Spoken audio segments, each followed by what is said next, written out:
del semestre, pero que los dejamos por cuestiones que ya son obvias. Entonces vamos a ver hoy fermentación de Saccharomyces cerevisiae y más adelante lo de cultivo de tejidos vegetales, ¿no? Entonces, bueno, vámonos ya de lleno a lo que es la fermentación.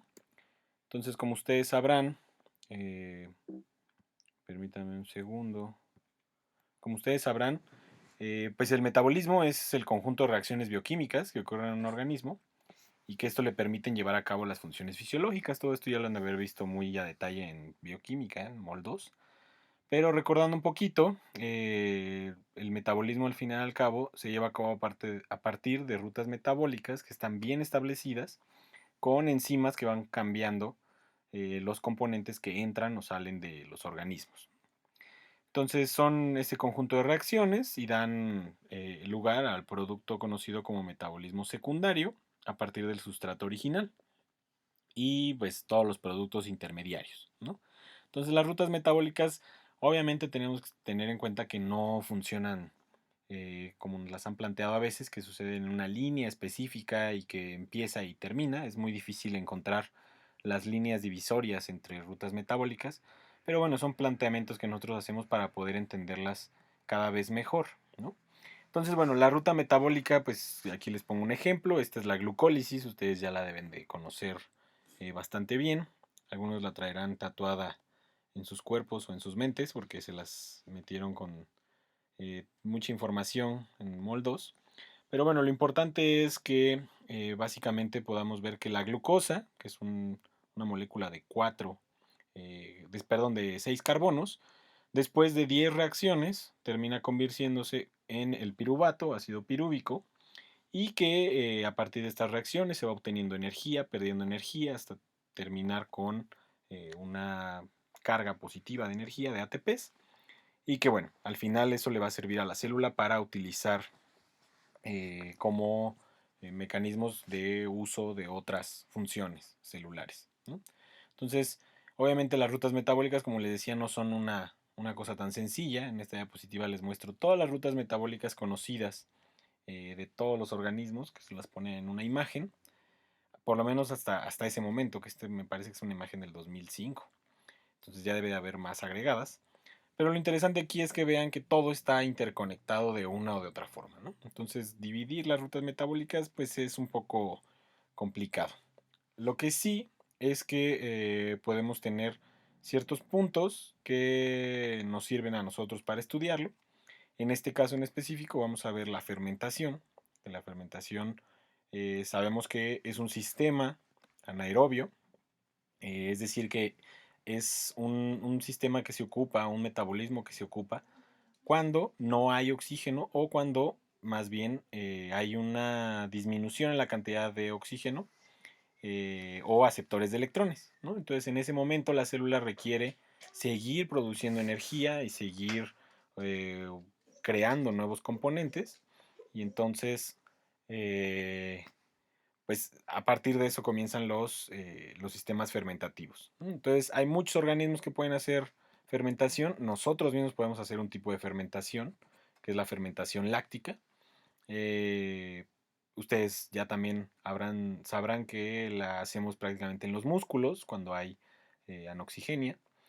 Y bueno, en este caso en específico, los microorganismos son los mejores fermentativos, tanto bacterias como hongos y protozoarios y demás, ya que pueden ser algunos de ellos incluso fermentadores al 100%, ¿no? Que son anaerobios completos y no poseen ninguna cadena respiratoria ni ciclo de Krebs. Ahora hay otros organismos que lo utilizan a veces y entonces se les llama anaerobios facultativos. Nosotros seríamos un ejemplo de anaerobios facultativos y Saccharomyces cerevisiae también es un anaerobio facultativo, ¿de acuerdo? Entonces algunas de las rutas metabólicas fermentativas que tenemos, la mayoría surgen a partir de la glucólisis, ¿no? Acuérdense que la fermentación es un proceso que está implicado en los metabolismos de carbonos, ¿no? Y la glucosa es la molécula de carbonos por excelencia en la naturaleza que utilizamos para obtener energía. Entonces, siempre que la glucosa lleva al piruvato, esta es una reacción también anoxigénica, por lo tanto se puede dar en todo momento. Y el piruvato, cuando hay condiciones oxigénicas, puede entrar a la mitocondria en los eucariontes o estar en los procariontes, eh, eh, o estar en los procariontes en estas vacuolas que se forman. No nos vamos a meter mucho en ese rollo, pero lo importante es que el piruvato, cuando llega a estar en condiciones oxigénicas, se va a meter al ciclo de Krebs, ¿no? Al ciclo oxigénico. Y ahí va a obtener mucha más energía. Recuerden que son más de 30 ATPs y también NADPHs y demás que le permiten obtener mucha energía y degradar todo hasta CO2, ¿no? Por otro lado, cuando no sucede esto, el piruvato, entonces se puede fermentar en diferentes formas. Aquí tenemos algunos ejemplos: el lactato, propianato, acetato, etanol, butanol, butirato, acetona, acetato.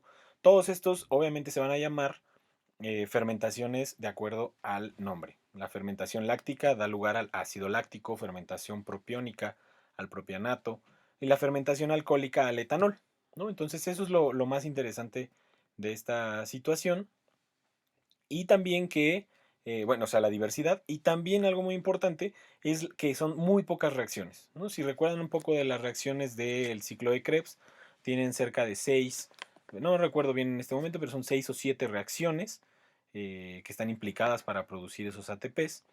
Y en este caso no tenemos más de 2, 3 reacciones que permiten que se siga manteniendo el metabolismo activo, ¿no? Entonces por eso es una gran ventaja la fermentación para muchos de los organismos. Ahora también algo que es importante es que verán que solamente algunos eh, tienen ATPs, o sea, producen ATPs. Vamos a poder encontrar otros, que en este caso nos interesa la fermentación alcohólica, en las cuales no hay producción de ATPs. Y ustedes van a decir, entonces, ¿para qué me sirve realmente la fermentación si no me está dando energía? ¿No? Ahorita vamos a ver eso. Entonces, en otros lados, para que puedan ver también en la industria, que es lo que más nos interesa ahorita desde un punto de vista biotecnológico, pues la glucosa pasa a ácido pirúvico y cada uno de estos organismos, en donde el que más resalta para lo que estamos viendo en este momento, Saccharomyces cerevisiae, puede producir por fermentación ácido propiónico que se va a utilizar para crear el queso suizo, ácido láctico que se va a utilizar para el queso cheddar, el yogur, la salsa de soya, y etanol en este caso, que es el más importante para Saccharomyces, es el que nos permite producir vino y cerveza, ¿no? También tenemos que, por ejemplo, la acetona y el alcohol se pueden obtener, o sea, el isopropanol se pueden obtener de una fermentación específica de Clostridium, una bacteria, y el ácido acético también, el vinagre, y lo que a algunos de ustedes seguramente les pasó con su vino, si es que todavía lo tienen por ahí o lo olieron antes de tiempo,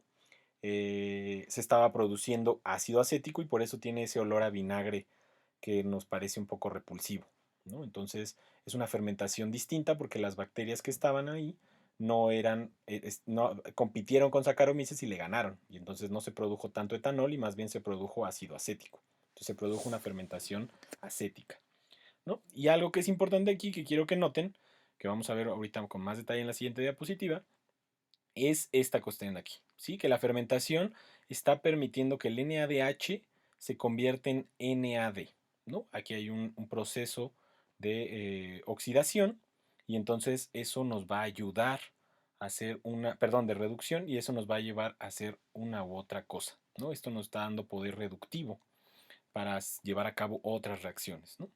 Sobre todo cuando hay ausencia de oxígeno. Entonces aquí les pongo ahora sí una combinación, ¿no? Entonces si tenemos la respiración aeróbica de forma normal, llevaríamos a cabo la glucólisis, que recuerden es anoxigénica, pero que es el punto de inicio para que todas las reacciones aeróbicas se puedan dar lugar. Las reacciones aeróbicas son básicamente las que suceden en el ciclo de Krebs. Esto sucede en la mitocondria, entran el piruvato y entonces sucede todas las reacciones. Esto nos va a permitir otorgar a la célula varios componentes de NADH, poder reductor, y también ATPs, GTPs, etcétera, ¿no? Que nos van a dar energía a partir de la cadena la cadena respiratoria y todo eso que ya vieron con más detalle en bioquímica. Ahora, por otro lado, en el momento en el que hay condiciones anaeróbicas, Entonces, en ese momento se va a dar lugar a la fermentación. Tenemos la fermentación láctica y la fermentación etanólica, ¿no? La fermentación láctica convierte una molécula de 3 carbonos, que es el ácido pirúvico, en ácido láctico, que tiene la misma cantidad de carbonos, y está transformando este NADH más H en NAD. ¿Sí? Esto permite, si se dan cuenta, que se forme este NAD que puede ser reutilizado en la glucólisis. Y entonces no es que el ácido láctico tal cual nos esté dando energía, sino que el ácido láctico está permitiendo que se den los componentes necesarios para llevar a cabo la glucólisis y para que entonces haya un seguimiento de este metabolismo. Sí, aquí está la cosa. La glucólisis, recuerden que sí nos da ATPs, ¿no? Y entonces al final estamos obteniendo un poco de energía de esto, de la fermentación, y por eso podemos seguir haciendo la actividad metabólica que se requiera. Lo mismo sucede con el etanol, ¿no? Nada más que el etanol tiene la diferencia que son dos reacciones, una para descarboxilar y dejar solamente dos carbonos, y otra que transforma, esto de aquí sería el acetaldehído, que ahorita vamos a ver con más detalle, y lo convierte en etanol, ¿no? Pero aquí está también esta producción de NADs que me va a dar lugar a componentes que puedo utilizar en la glucólisis para reciclar este metabolismo, ¿sí? Ahora, también algo que es interesante, me voy a regresar un segundo, no les había hablado tanto de eso, es que la fermentación, como habrán visto aquí, utiliza la glucosa como punto de inicio, ¿no? Entonces yo le tengo que dar a mi levadura, bacteria fermentativa, un azúcares en forma de glucosa para que pueda llevar a cabo la fermentación, ¿de acuerdo? Pero hay otras cosas que se le pueden dar, que no tiene que ser glucosa tal cual, y que puede utilizar en otras reacciones, porque además recuerden que la glucosa también pues la va a necesitar para no solamente obtener energía, sino también para crear otro tipo de cosas en su reproducción. Por ejemplo, necesita ácidos nucleicos, ¿no? Entonces, en este caso, la vía de las pentosas es muy importante, que es la que vamos a ver aquí a continuación. Entonces, hay dos cosas. Una es la ruta de las pentosas y también la biosíntesis de la fructosa. ¿Ok? Entonces, vámonos primero a la ruta de las pentosas. La ruta de las pentosas, como les había dicho, es utilizar esa glucosa que no solamente la requiero para obtener energía, sino que también la puedo requerir para crear nucleótidos, coenzimas, DNA y RNA, que van a ser necesarios si yo me quiero seguir, bueno, la levadura se quiere seguir replicando, ¿no? Entonces, nada más no quiero que se aprendan estas rutas metabólicas, no tal cual, pero sí que puedan entender qué es lo que está sucediendo y que puedan ver cómo la glucosa 6-fosfato se puede convertir en 6-fosfogluconato, luego en ribosa 5-fosfato, y esta ya no suena mucho más. La ribosa 5-fosfato. Las ribosas, si recuerdan, son las que tienen en el esqueleto los ácidos nucleicos, ¿no? Entonces esto nos sirve para crear muchos ácidos nucleicos. Ahora esto además es muy interesante porque también está utilizando NADP y formando NADPH, ¿sí? Entonces, por ejemplo, cuando entra la glucosa, y no hay oxígeno porque ya el crecimiento de la levadura es muy grande, la fermentación me permite tener también NADP para realizar estos procesos y seguir creando nucleótidos, ¿sí? Entonces tengo esas dos partes muy importantes. Eh, la cuestión de la fermentación que me permite reiniciar la glucólisis y hacer energía, pero también producir en la ruta de las pentosas fosfato los elementos para crear ácidos nucleicos. ¿De acuerdo?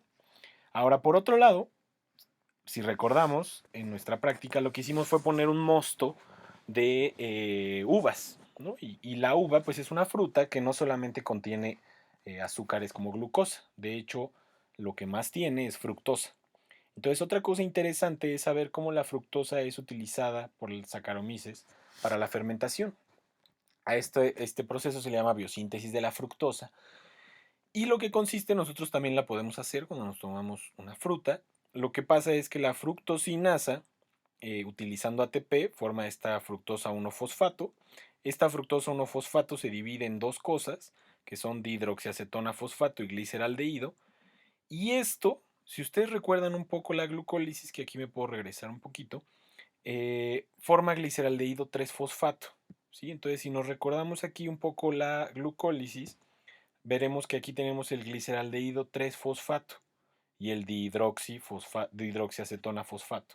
Entonces, la idea de este proceso de la biosíntesis de la fructosa es que por dos reacciones, bueno, tres reacciones, podemos llegar nuevamente al gliceraldehído 3-fosfato e ingresarlo en la glucólisis, ¿sí? En esta parte de aquí.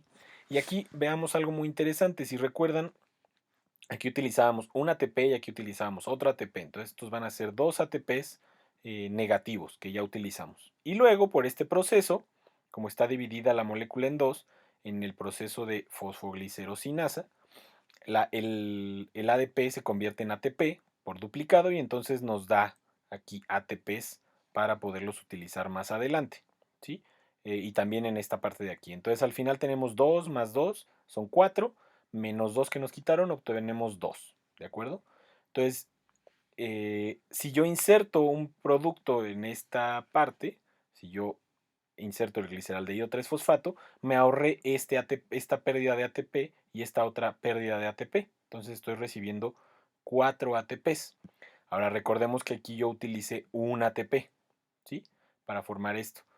Y entonces, al final, es un proceso que nos está dando la misma cantidad de ATPs, positivos y negativos, que la glucólisis. Porque aquí tengo este ATP por ADP y este ATP por ADP.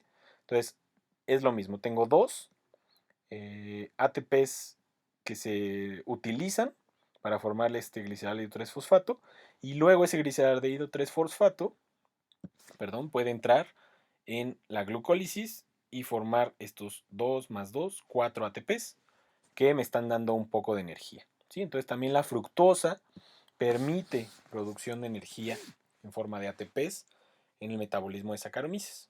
¿De acuerdo? Por eso es tan importante la alimentación por frutas en estos organismos. Entonces, vamos a pasar más de lleno ya a la fermentación alcohólica. La fermentación alcohólica pues tiene estas dos reacciones importantes.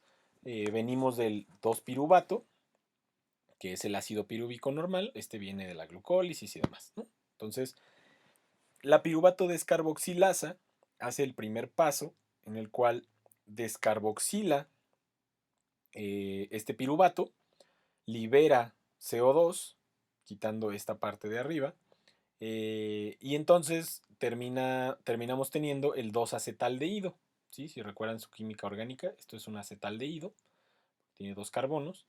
Y este acetaldehído, después con la acción del alcohol deshidrogenasa, puede formar el 2-etanol. ¿Sí? Que es este que está aquí. Aquí está el grupo alcohol, entonces es un etanol. Este etanol no es tanto que lo pueda utilizar dentro de sus...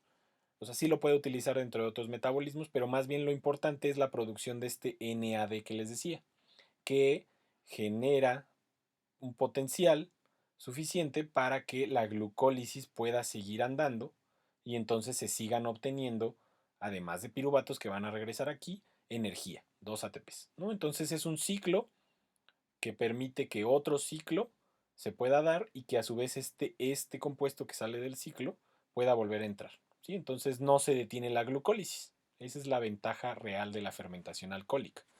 Ahora el etanol también tenemos otros mecanismos, también lo hacemos nosotros, cuando nosotros no podemos producir fermentación alcohólica porque no tenemos la piruvato descarboxilasa, pero sí tenemos alcohol deshidrogenasa. Entonces este etanol puede regresar por la alcohol deshidrogenasa a acetaldehído y luego se regresa hacia el acetil coenzima A y ese puede entrar a la formación de lípidos cuando hayan oxigenia o puede entrar al ciclo de Krebs cuando se regenera la oxigenia, ¿no? Entonces todo esto tiene que ver un poco con nuestras borracheras, con cómo podemos degradar este etanol, por qué nos engorda el alcohol y ese otro tipo de cosas que si quieren más información se las puedo dar en otra ocasión, si tienen dudas de eso, porque creo que es algo que todos queremos saber, pero a lo mejor también ya se los dieron en bioquímica y no me quiero extender en esa parte, ¿no? Aquí lo importante nada más es esa obtención de etanol por parte de la fermentación alcohólica y que reinicia la glucólisis y permite que el ciclo se mantenga, ¿sí? La producción de energía y la producción de algunos componentes. Ahora, ¿cómo funciona esto? Vamos a verlo en una cuestión más dinámica, en la cinética de la fermentación en cuanto al crecimiento. O sea, aquí es una cosa muy interesante porque uno pensaría que el crecimiento tiene que ver directamente con la formación del fermento alcohólico, con el inicio de la fermentación. Pero hay un desfase muy interesante entre los distintos procesos y eso sí quiero que quede muy claro.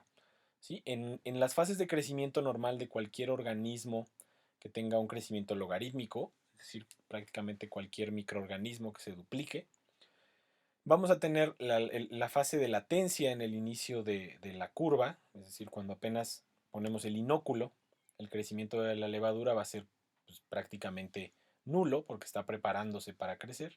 Y luego comienza a haber una reproducción en este punto que es capaz de verse con nuestros aparatos para permitirnos ver el crecimiento exponencial.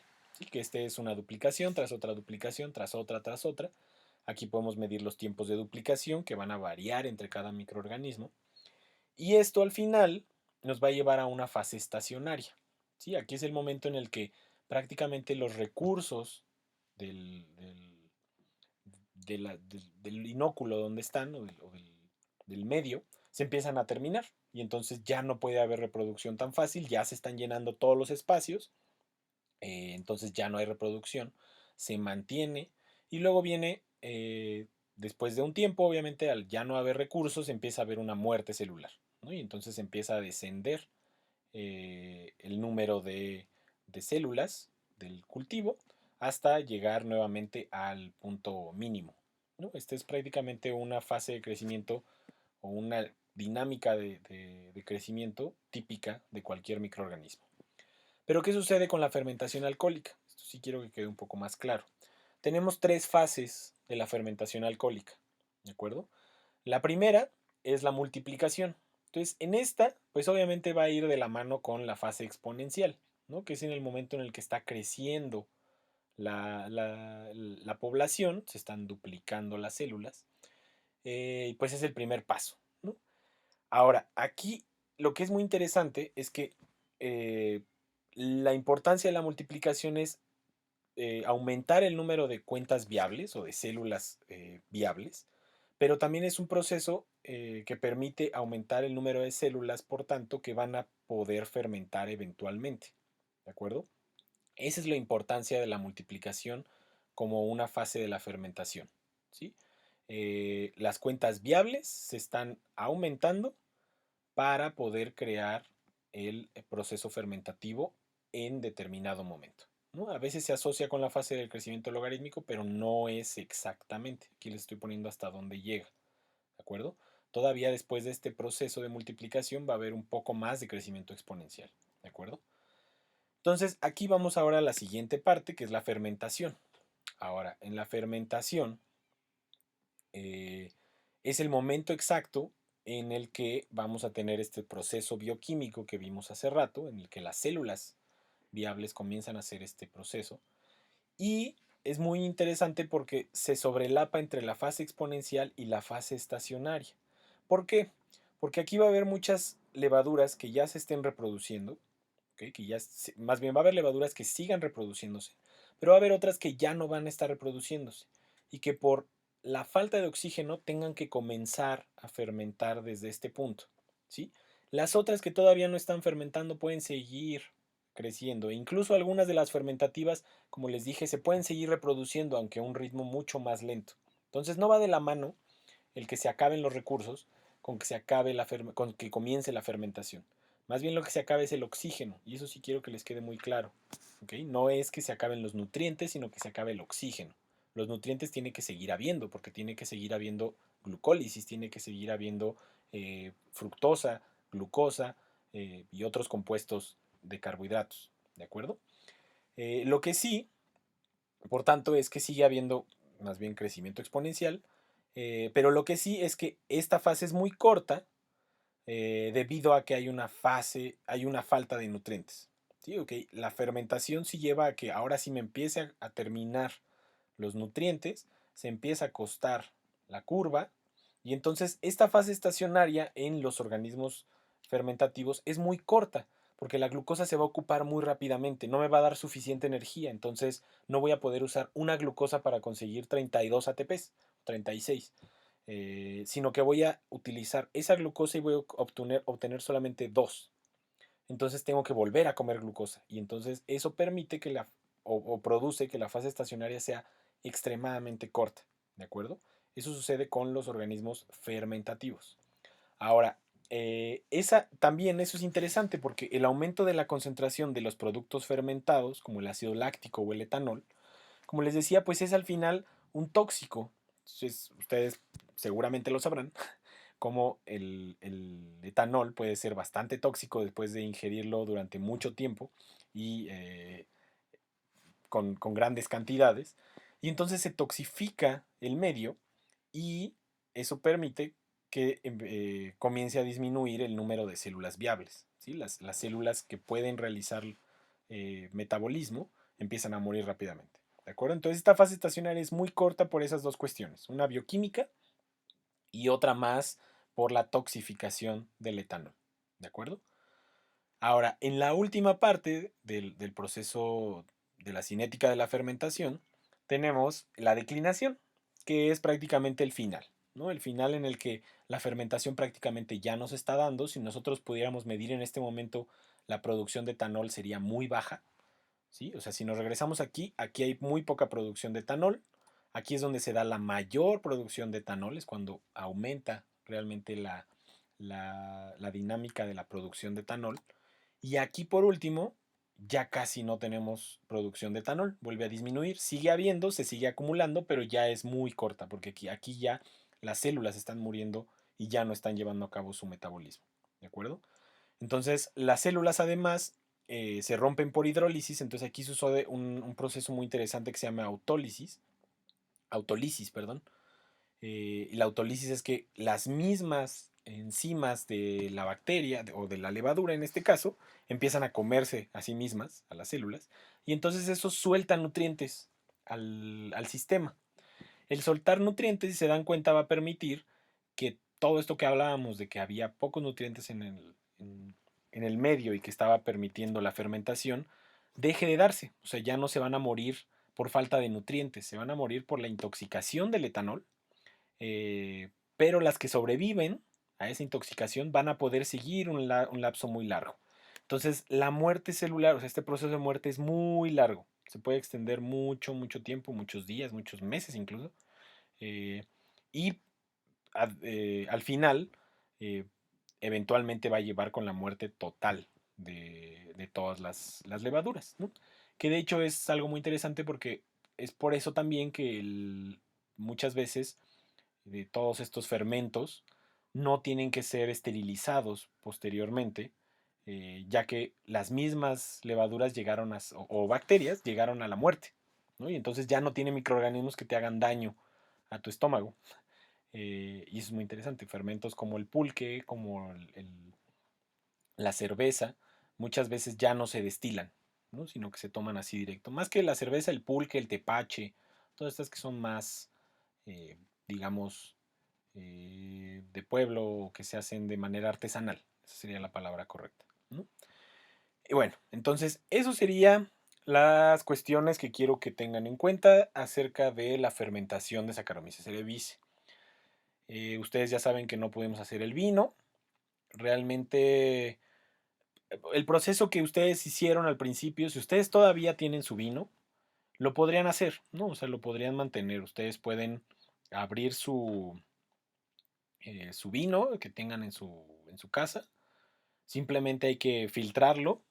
Lo pueden filtrar con un colador común y corriente. Nosotros en el laboratorio hubiéramos utilizado una centrífuga para poder eliminar todo el mosto que también contiene algunas levaduras, ¿no?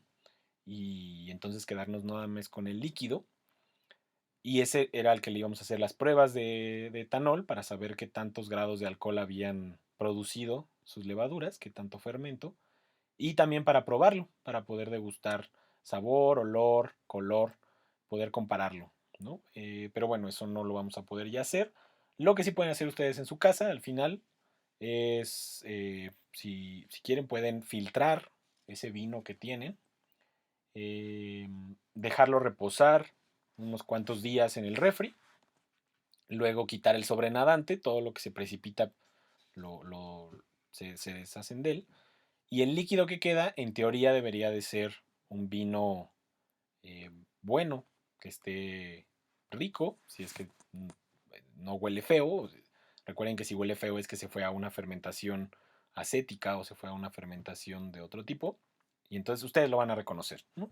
Pero si les huele rico, es lo más probable es que no les vaya a hacer daño, que les sepa rico y que lo van a poder utilizar en su cuarentena para salir de la depresión si es que lo necesitan, ¿no? Y si no, pueden ponerse ahorita a hacer algunos vinos o cervezas. Recuerden, ya saben cómo hacer el proceso, ya saben qué es lo que tienen que hacer, y nada más utilizar la fruta que ustedes quieran. También eso es importante, se habrán dado cuenta que esto se puede hacer con el vino, con la uva, pero que dependiendo del, del fruto que ustedes fermenten, pues les va a dar lugar a diferentes tipos de alcohol, ¿no?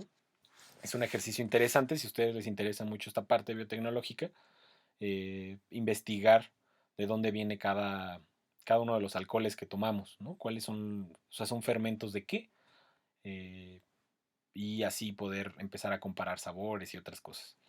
Y también es interesante que puedan hacer el análisis de la diferencia entre fermentados y destilados. Esas se las puedo contar rápidamente. El fermentado utiliza todo el mosto, no tiene que ser después separado el alcohol de la muestra completa, nada más se separa por filtración o decantación, perdón, por filtración o centrifugación, como lo hacemos en el laboratorio. Pero hay otros que son separados por decantación, o por separación del etanol. Esos son los destilados, se destila el alcohol que ya fue fermentado y entonces tiene un sabor mucho menos frutal, mucho más amargo, mucho más fuerte. Serían el whisky, el mezcal, el tequila, el vodka, todos esos son destilados, ¿no? Y los fermentos serían más bien la cerveza, el pulque, el tepache. Entonces ahí ustedes ya pueden hacer su propio tepache o su propio pulque, dependiendo de lo que ustedes quieran, ¿no? Y pueden fermentar e inventar diferentes fermentos, ¿no? Y hasta venderlos si les queda muy rico. Pero bueno, entonces vamos ahora a la otra parte, que es la cuestión de desarrollo de embriones somáticos de plantas. Si recuerdan, habíamos plantado unos cactus, perdón, habíamos plantado unos cactus y las semillas de zanahoria, y todo esto iba a permitirnos tener cultivos de plantas, de tejidos vegetales más bien, ¿no? Ahora, eh, para tener algunas concepciones claras de lo que íbamos a hacer, vámonos a la parte teórica. Entonces, básicamente la embriogénesis, pues es el proceso por el que una célula cigótica, pluripotencial y totipotencial, se convierte en un individuo multicelular, ¿no? La embriogénesis también podría, o sea, es lo que sucede con nosotros. Tenemos un cigoto y ese cigoto se va a convertir en un embrión y eventualmente se va a convertir en el individuo, eh, pues completado con su diferenciación celular, ¿no? Ahora, este proceso requiere de la morfogénesis, o sea, crear nuevas morfologías, organogénesis, formar nuevos órganos, y la diferenciación celular, ¿no? Que va a permitir crear tejidos distintos. Ahora, en las plantas, todo esto sucede a partir de los meristemos. Tenemos dos meristemos en las plantas, normalmente, no puedo estar seguro de que todas las plantas, porque no soy experto en plantas, pero bueno, en general, los meristemos son dos, tenemos uno en tallo y uno en raíz, es uno que va para arriba y otro que va para abajo. Y estos básicamente son los responsables del crecimiento celular porque son tejidos que están repletos de células troncales. ¿De acuerdo? Entonces estas células troncales, si recuerdan también un poco, a lo mejor lo vieron en MOL 1 o en MOL 3, las células troncales tienen la capacidad de seguirse dividiendo durante toda la vida. No tienen este acortamiento de telómeros y entonces se mantienen una y otra vez duplicándose. Y por eso mismo, por los mecanismos genéticos, tienen la capacidad de convertirse en cualquier tejido celular. Entonces los meristemos tienen esta capacidad.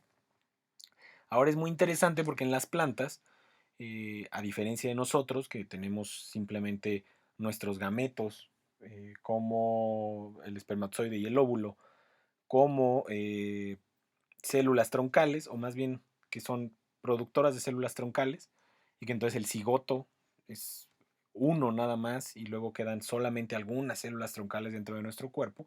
En las plantas sucede en muchos otros lugares, tienen demasiadas células troncales, ¿de acuerdo? Entonces, la embriogénesis somática, células somáticas, es muy parecida a la embriogénesis de las semillas, que sería la embriogénesis de los gametos.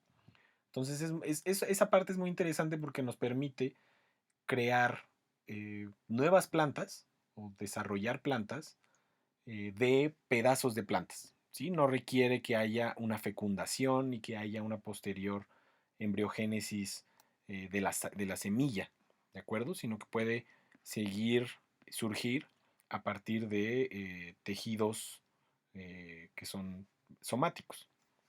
Entonces aquí nada más les recuerdo un poquito para que recordemos ciertas consideraciones de la reproducción de las plantas. Tenemos aquí una semilla, entonces la semilla normalmente, el endospermo es el que se va a convertir en estas células meristémicas, perdón, y van a dar lugar a la nueva planta, ¿no? Una vez que encuentra un lugar propicio para su crecimiento. Aquí tenemos cómo empieza a haber un crecimiento apical, ¿no? Este es el modelo de 1,8,16, porque tenemos una célula que se va duplicando, luego forma 8, donde están dos en el dominio apical y otros en el central, en el hipófisis y en el suspensor, ¿no? Y entonces después estas 8 células se van a volver 16, pero nada más en el dominio apical. Y entonces el meristemo apical es el que al final va dando lugar a las nuevas células. Estas nuevas células forman eventualmente el embrión, ¿no? Que esta parte que está resaltada aquí en verde oscuro es la que va a dar lugar a las hojas y al nuevo, pues al tallo, más bien al crecimiento del tallo, y eso formando nuevas hojas hasta que eventualmente se forme una plántula por completo. Y a estos es a los que conocemos los cotiledones, ¿no? Eso ya lo deben de saber, puede ser monocotiledone o puede ser dicotiledone, ¿no? Entonces este es el proceso de desarrollo a partir de una semilla, ¿de acuerdo? Pero ¿qué sucede en las cuestiones somáticas, ¿no? Entonces, en las cuestiones somáticas, en la embriogénesis somática, pues no se requiere del endospermo, ¿de acuerdo? No requiero tener una semilla ni esta región del endospermo que es rica en almidón y en albúmina y que produce el 80% o que es el 80% de la semilla, esa no es necesaria, ¿sí? Las células realmente van a provenir de cualquier otro tejido, ¿sí? Puede ser raíz, puede ser de hoja, puede ser de tallo, puede ser de... No sé si pueda suceder también que puedas venir de flores, pero bueno, por lo menos puede venir de tallo, de hojas o de raíces, ¿de acuerdo? Y pues este tejido es cultivado para formar una masa celular que se llama callo, ¿sí? El callo embriogénico es un meristemo formado a partir de células somáticas. ¿De acuerdo? Eso es importante. Ahora, van a existir ciertos reguladores del crecimiento que ahorita más adelante vamos a ver que se conocen como hormonas, que actúan para inducir la formación de este callo. Es decir, este callo no sucede nada más porque sí. ¿Sí? Hay una inducción por parte de hormonas que normalmente estaban implicadas en el desarrollo embriogénico y que así permiten que la planta pueda reproducir sus células, ¿sí? A estas hormonas se les conoce como fitohormonas. Es un término acuñado a principios del siglo pasado porque son hormonas específicas de plantas y algas, ¿de acuerdo? Ahora, la cantidad de hormona varía en cada planta, entonces no podemos tener una especificidad de cuánta hormona se va a utilizar en las plantas, sino nada más podemos ir planta por planta y hacer especificaciones dentro de cada uno de esos grupos. ¿De acuerdo? Entonces, ¿qué es el callo? Aquí tenemos algunas fotos de callos embriogénicos, entonces es una planta que está cortada y que va a empezar a producir estas, ¿cómo le podríamos decir? Estos cúmulos de células esponjosas, ¿sí? Que son células somáticas que se están desarrollando a partir de los meristemos, ¿de acuerdo? Entonces, las células de este callo, o las células más bien del callo, generalmente sirven para cubrir las heridas. Es como nosotros ponernos una costra, ¿de acuerdo? Nuestras costras son los callos de las plantas. La diferencia es que estos callos embriogénicos de las plantas pueden dar lugar a una nueva planta, mientras que nosotros no. No he visto que nadie de una costra le salga una persona, ¿verdad? Pero lo importante es que en las plantas sí sucede, son células pluritotipotenciales y se pueden diferenciar además, ¿no? Eso es una ventaja porque no es que produzcan un callo embriogénico de una raíz, solamente una raíz, sino que van a dar lugar a una raíz y también a una planta, a un tallo, a una hoja y a otras estructuras, a otros tejidos, ¿no? Eh, Estos tejidos van a ser inducidos por las fitohormonas y se puede hacer en el laboratorio en medios de cultivo específicos, en una caja Petri, y colocando las hormonas necesarias para cada uno de las plantas o los callos que nosotros tengamos. Ahora aquí también les pongo, por ejemplo, que dependiendo del tipo de hormonas, una misma planta, no solo dependiendo del tipo, sino de la cantidad de hormonas que utilicemos, una misma planta puede dar lugar a callos embriogénicos que parecen de diferentes plantas, ¿sí? Que tienen diferentes colores y que van a dar lugar a diferentes estructuras. Eso vamos a ver más adelante por qué sucede. ¿Sí? Entonces, nada más para que lo tengan presente, esto de aquí es la misma planta. Esto es una planta de algodón, pero en este experimento en específico hicieron crecimiento con diferentes fitohormonas y entonces dio lugar a diferentes callos embriogénicos. ¿Sí? Y eso era un poco de lo que también queríamos trabajar, ver cuánta cantidad de hormonas podían permitir diferentes crecimientos. Ahora, el medio que nosotros íbamos a utilizar es un medio que ya es utilizado en los laboratorios de desarrollo embriogénico en plantas, que se conoce como medio MS0. Ese O no es O, es cero, y viene de un medio que inventaron dos investigadores, Murashige y Skog, que en los 70 crearon este medio, que es un medio muy complejo, pero muy bien definido, y que es dirigido en específico a plantas. ¿Sí? El medio MS se utiliza para las plantas nada más. Entonces, este medio se compone de principalmente tres cosas, que son los macronutrientes, los micronutrientes y las vitaminas y compuestos orgánicos, que aquí no les pongo exactamente las cantidades que deben de tener, no me parece que lo tengamos que saber ahorita, ya en un laboratorio lo podrán saber, pero sí que sepan más o menos qué contiene, ¿no? Entonces tiene muchas sales, se dan cuenta aquí tenemos, por ejemplo, nitrato de amonio, cloruro de calcio, sulfato de magnesio, fosfato de potasio monobásico y nitrato de potasio, que son los que están en mayor proporción. Pero lo importante aquí es que tiene todos los cofactores, todos los metales y todas las fuentes de nitrógeno, de oxígeno, de hidrógeno, de carbono, para formar sus nuevos componentes. Y eso sí es muy importante. ¿Sí? Si se dan cuenta, aquí por ejemplo tenemos el amonio que nos va a servir como fuente de nitrógeno. Aquí el cloruro de calcio nos va a dar calcio y cloro. Aquí azufre, magnesio, potasio, fosfato. Entonces, el conjunto de todos estos, junto con las sales menores y las vitaminas, al final les van a dar todos los nutrientes necesarios para poder crecer. ¿De acuerdo? Y aquí es muy interesante porque este medio MS, justo como les decía, tiene este cero aquí, porque es lo que se puede variar en el medio. ¿Sí? Estos son componentes que se pueden mantener, pero el cero de aquí va a depender de la cantidad de sacarosa que tenga el medio.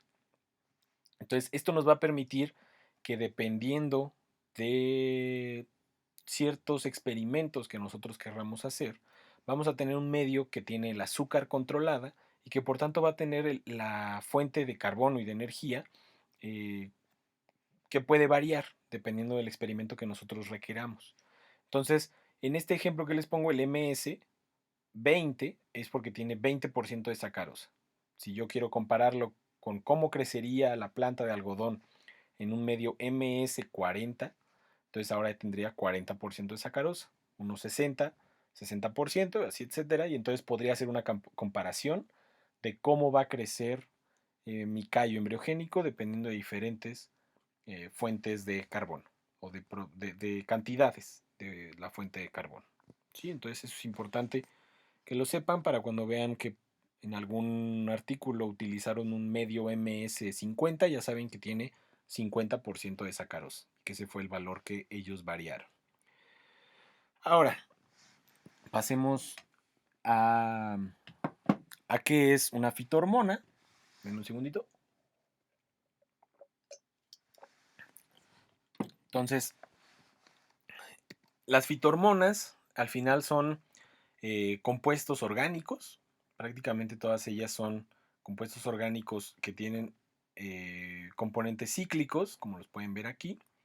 Y son moléculas que se encuentran en bajas concentraciones, en concentraciones que además son muy controladas, pero que además controlan prácticamente cualquier aspecto del desarrollo y crecimiento de las plantas. Cuando ustedes ven una planta crecer o desarrollarse, o desarrollar una flor, desarrollar una semilla, o desarrollar cualquier tejido, están implicadas las fitohormonas. ¿Sí? Aquí es muy interesante porque, a diferencia de lo que sucede en los seres humanos, o más bien en los animales, que tenemos sitios específicos para producción de hormonas, como la hipófisis, como las glándulas en general, las plantas las pueden producir en cualquier tejido, ¿sí? Y transportarlas como ellas lo necesiten. Entonces, esto es muy interesante porque entonces no hay un tejido específico de hormonas, sino que están en todos lados. Y eso también les permite, de cierta manera, que puedan hacer embriogénesis somática. ¿De acuerdo? Entonces estas, como pueden ver, son algunas muy sencillas, como el etileno, pero otras muy complejas, como las vacinolidas, que si se dan cuenta son varios ciclos o varios carbonos cíclicos, estructuras cíclicas, conectadas unas con otras. ¿Sí? Entonces, eso sí son muy específicas para lo que se necesita en la planta. Y ellas controlan pues prácticamente todo, ¿no? Todo lo que tenga que ver con desarrollo, embriogénesis, tamaño de órganos, diferenciación de tejidos, defensa ante patógenos, tolerancia al estrés y desarrollo de órganos reproductores. ¿Sí? Y esto es muy importante porque la defensa ante patógenos ahorita vamos a verla con más detalle. Pero bueno, en sí, aquí les pongo un esquema muy sencillo que es completamente falso, quiero que lo sepan. Pero que sirve de manera didáctica para que entiendan un poquito cómo hay algunas hormonas que están más implicadas que otras en algunos procesos de la planta. Pero esto sí es muy importante porque prácticamente vamos a ver más adelante un artículo que salió recientemente, cómo prácticamente todas estas están implicadas en todos los procesos, pero en diferentes concentraciones, en diferentes sitios, en diferentes proporciones, y eso es lo que hace que sea distinto el desarrollo de la planta, pero no es que sean específicos, ¿sí? Y que en la germinación no vayamos a encontrar nada más que giberelinas, ¿sí? Eso es algo falso. Entonces, pero bueno, aquí les sirve para que sepan cuál es el que más acción tiene. Tenemos estos procesos en específico de la planta. Y bueno, podemos ver que, por ejemplo, la floración y el desarrollo de frutas están muchas de ellas implicadas a grandes escalas, mientras que en otros como la dormancia de la planta, de la semilla y la germinación, solo tenemos algunas cuantas implicadas. ¿Sí?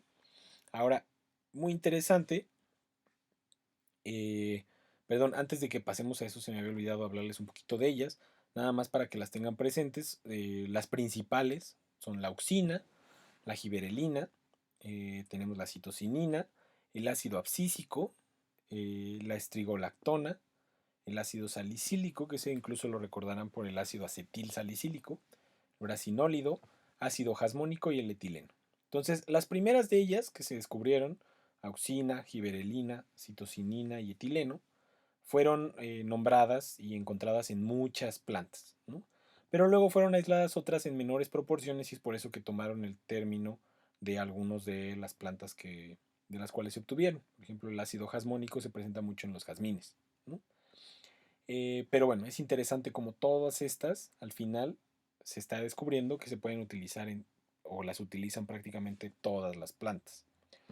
Entonces, ahora, como les decía, se ha encontrado que no es tan clara la diferencia de dónde se presentan unas hormonas u otras, ¿de acuerdo? Aquí podemos ver como en el desarrollo, por ejemplo, del ápice, de los anteros, tenemos por colores la presencia sobre todo de citocininas. Los números de ahí hacen referencia en el artículo al artículo en el que se mencionan, a la referencia del artículo, entonces no se claven mucho con los números, pero más bien clávense con los colores, ¿no? Entonces aquí podemos ver como las citocininas están muy implicadas, en menor proporción las auxinas y las giberelinas también en menor proporción. En la producción de floema, de cambium, de gilema, tenemos prácticamente todos los colores, es decir, todos los tipos de hormonas implicadas. Y en otros tenemos un poco menos desarrollado esto, ¿no? Las citocininas se presentan aquí, en las células de la raíz, pero las que más se encuentran son auxinas. ¿Sí? Entonces nada más si quieren echarle una leída a los que les interese este artículo, está muy interesante porque es un review de todas las hormonas, está bastante completo y en él explican todas estas cuestiones de cómo no hay tanta especificidad, sino que más bien en todas las células actúan las hormonas de una o de otra forma. ¿Sí? Y para que sepan más o menos cómo funcionan las hormonas, por qué son importantes o qué tienen que ver con la reproducción, tenemos que entender un poquito más de la biología molecular. ¿Sí? Entonces recuerden que estas hormonas, estas moléculas, no es que sean productoras de algo, no es que sean, digamos, en sí mismas enzimas que llevan a cabo procesos de reproducción, que estén implicados en el desarrollo celular o en la reproducción de la célula, sino que más bien lo que hacen es que funcionan como factores de activación o inactivación, o represión más bien, de ciertos genes. ¿Sí? Y esa es la cosa interesante. Entonces, fíjense, aquí tenemos en este otro artículo eh, estas moléculas en específico, que son la auxina, el ácido jasmónico, el ácido giberélico, la estrigolactona y la carriquina, y ellos se pusieron a analizar con qué moléculas estaban interactuando, con qué proteínas. Se dieron cuenta que muchas de las proteínas con las que interactúan son factores de transcripción que permiten la transcripción o reprimen la transcripción de ciertos componentes y de ciertos genes que sí tienen que ver con la replicación o con el ciclo celular, ¿no? Entonces aquí podemos ver cómo prácticamente todas, aquí se marcan en negro, este puntito negro que se ve en el centro.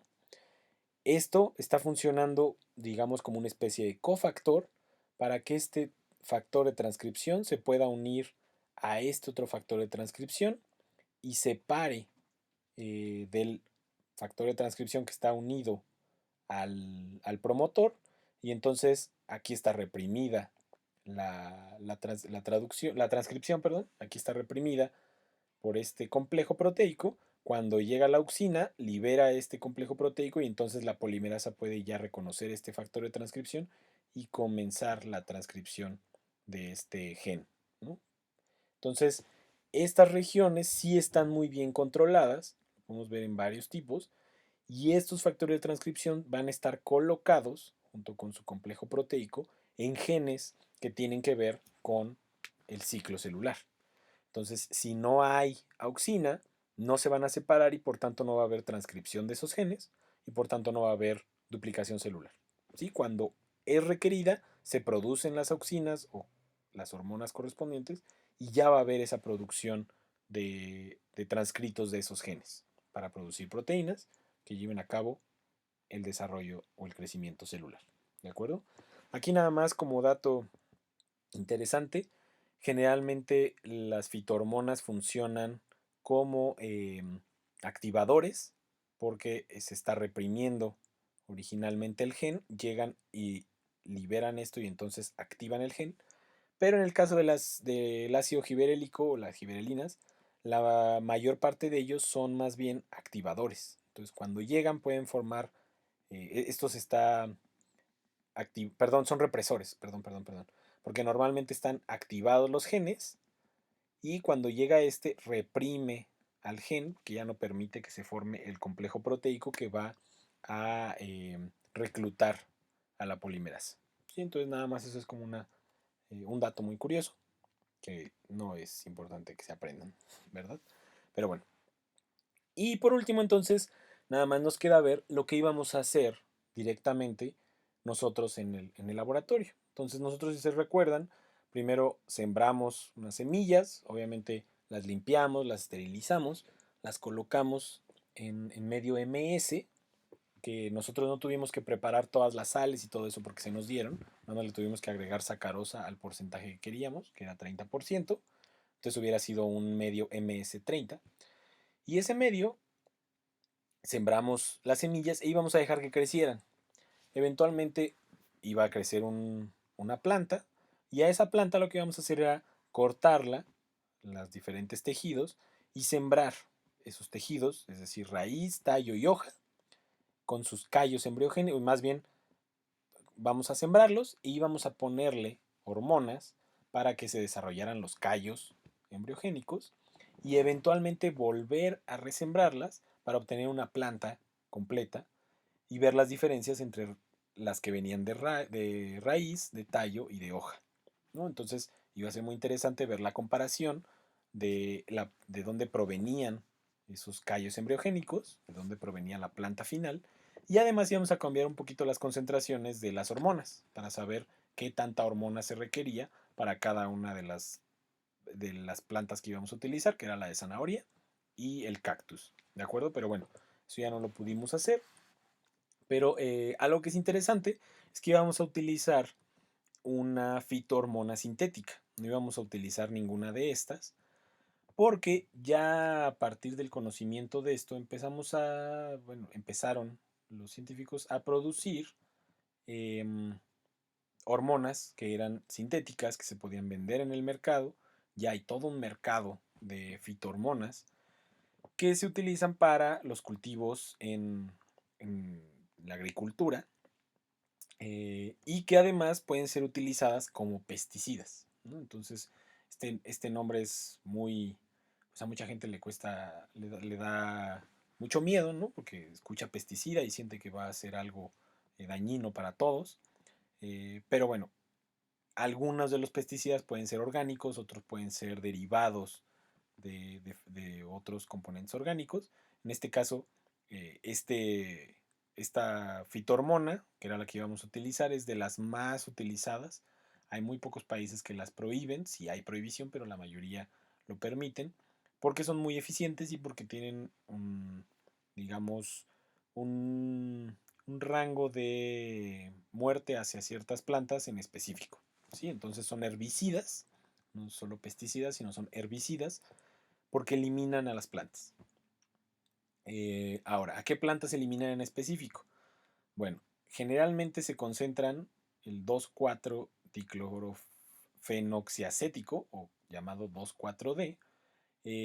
Se utiliza como herbicida selectivo para hierbas, ¿sí? Para todas estas hierbas que contaminan los cultivos de frutos o de cereales, porque es específica de, de este tipo de plantas, ¿de acuerdo? Entonces aquí nada más les muestro una foto de cómo es una planta que está afectada con 2,4-D y otra que no es afectada, entonces podemos ver cómo la parte que no es afectada no tiene un crecimiento normal y la otra tiene una muerte celular. Pero es muy interesante porque ustedes dirán, ¿cómo puede ser que un herbicida nos vaya a servir como fitohormona para desarrollar callos embriogénicos, ¿no? Si se supone que hace todo lo contrario. Y aquí lo interesante es que es cómo funciona la acción del 2,4-D. El 2,4-D actúa mimetizando la acción de las auxinas. Y si ustedes recordarán, las auxinas lo que permitían era el desarrollo del ápice y bueno, básicamente del crecimiento celular de la planta, ¿no? Entonces, cuando nosotros estamos mimetizando o estamos dándole a la planta este mimetizado de auxinas, lo que estamos haciendo es obligar a la planta a desarrollarse rápidamente, ¿de acuerdo?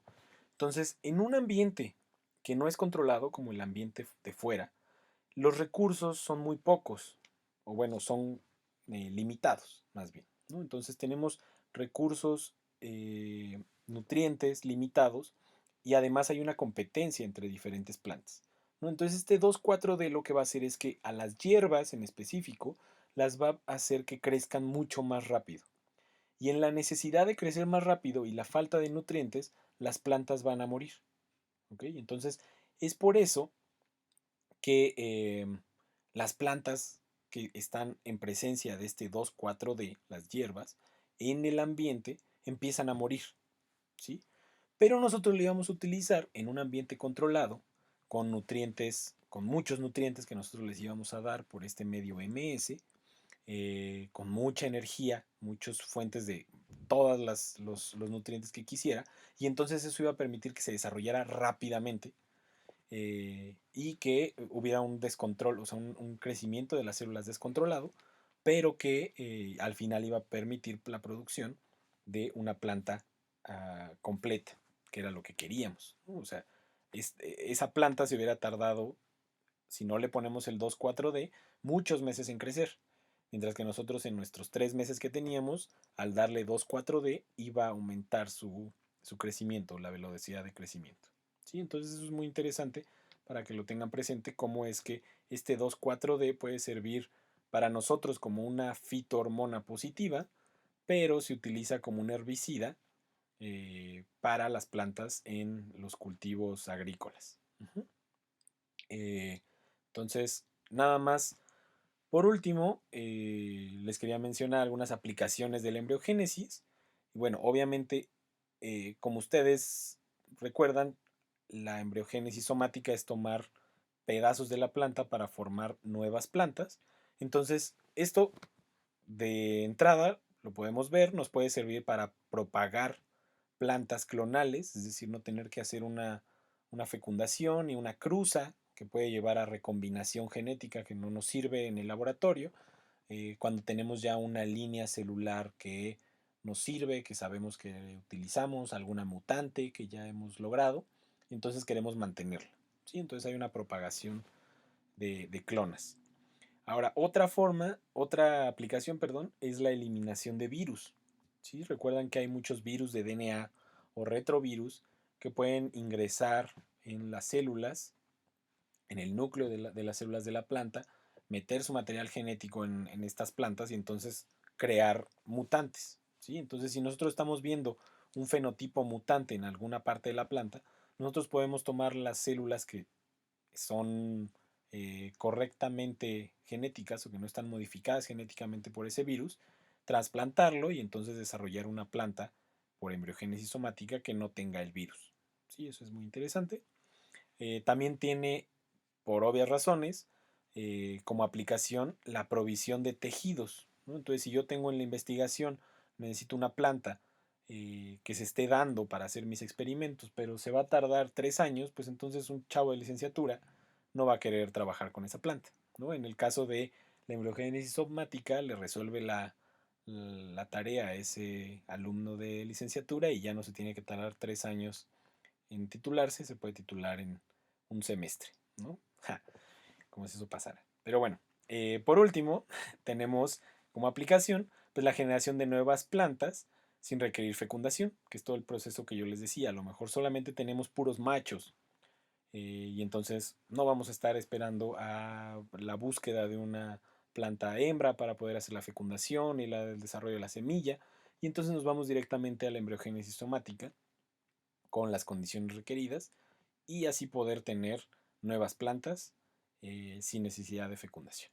¿Okay? Entonces, eso sería todo los dos temas que pusimos al inicio del semestre.